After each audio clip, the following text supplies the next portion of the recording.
মাছ ভাজার সঠিক পদ্ধতি হলো মাছ ভাজার আগে অবশ্যই কড়াই এবং তেল ভালোভাবে গরম করে তারপর এটার মধ্যে মাছ দিতে হবে, তাহলে মাছগুলো ঠিক এভাবে সুন্দরভাবে উল্টে যাবে।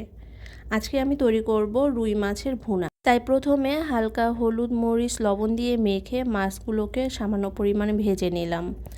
এরপরে কড়াইয়ের মধ্যে দিয়ে দেব তেল। তেলটা ভালোভাবে গরম হওয়া পর্যন্ত আমরা অপেক্ষা করব। তেল সবসময় সুন্দরভাবে গরম করে তারপর এটার মধ্যে সবজি অথবা যে কোনো কিছু দিতে হয়। আমাদের তেলটি গরম হয়ে গিয়েছে, আমরা দিয়ে দিলাম পেঁয়াজ কুচি। পেঁয়াজটাকে সামান্য একটু ভেজে নেব। আমরা এটাকে কিন্তু ব্রাউন করছি না, আমি জাস্ট পেঁয়াজটাকে দিয়ে সামান্য একটু তেলের সাথে মাখিয়ে নিয়ে এর মধ্যে দিয়ে দেব আদা রসুন পেঁয়াজ বাটা। আদা রসুন পেঁয়াজ বাটা দেওয়ার পর এটিকে আরেকটু ভালো করে ভেজে নেব।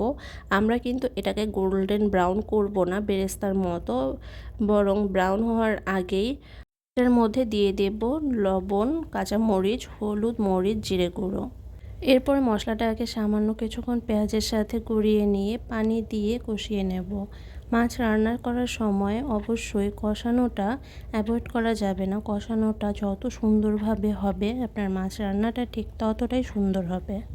চুলার আঁচ মিডিয়াম ফ্লেমে রেখে পানি শুকানো আগ পর্যন্ত আমরা মাছটাকে ভালো করে কষিয়ে নেব।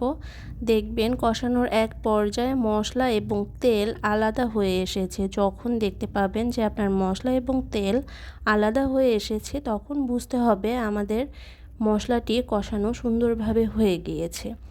মশলাটা ঠিক যখন কষানো হয়ে যাবে আমি এর মধ্যে দিয়ে দেব পানি।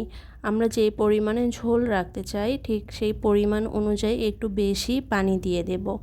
এই পর্যায়ে আমরা চুলার ফ্লেমটি মিডিয়াম থেকে হাই স্পিডে দিয়ে দেব। এতে করে দ্রুত আমাদের পানিটি বলক চলে আসবে। পানি বলক আসা পর্যন্ত আমরা অপেক্ষা করব। কারেন্ট চলে যাওয়ার কারণে লাইটটি অফ হয়ে গিয়েছিল। এরপরে ফ্ল্যাশ লাইট দিয়ে আমি ভিডিও করেছি, তাই কালারটা একটু চেঞ্জ দেখা যাচ্ছে। আমাদের পানিটি এখানে সুন্দরভাবে বলক চলে এসেছে। দেখতেই পাচ্ছেন পানিটা চারিদিক থেকে সুন্দরভাবে ফুটে উঠেছে। এরপরে আমরা এই পর্যায়ে দিয়ে দেব মাছটি দেওয়ার পরে আমরা ঠিক 1 মিনিট পর্যন্ত হাই স্পিডে মাছটি সেদ্ধ হতে দেব।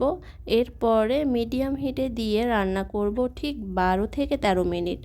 এই 12-13 মিনিটে আমাদের মাছটি সুন্দরভাবে রান্না হয়ে যাবে এবং ঝোলটিও সামান্য কমে ঠিক আমাদের যতটুকু পরিমাণ ঝোল দরকার সেই পর্যায়ে চলে আসবে। আমি আমার চ্যানেলে আমার প্রতিদিনের ঘরোয়া রান্নার আয়োজনগুলো শেয়ার করার চেষ্টা করে থাকি। প্রতিদিনে আমাদের নতুন নতুন রেসিপিগুলো পেতে আমার চ্যানেলের সাথে সঙ্গেই থাকুন এবং সাবস্ক্রাইব করে অবশ্যই আমার পাশে থাকবেন। দেশি স্টাইল কুক মানে সম্পূর্ণ দেশি স্বাদে ইজি রান্নার রেসিপি। আমি আমাদের প্রতিদিনের ঘরোয়া রান্নাটাকে কিভাবে আরও সহজে সুন্দরভাবে করা যায় সেই চেষ্টা করে থাকি।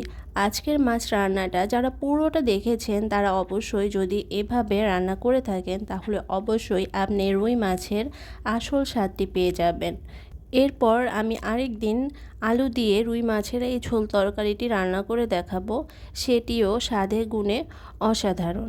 এতক্ষণ মনোযোগ দিয়ে আমার ভিডিওটি দেখার জন্য আপনাদেরকে অনেক অনেক ধন্যবাদ।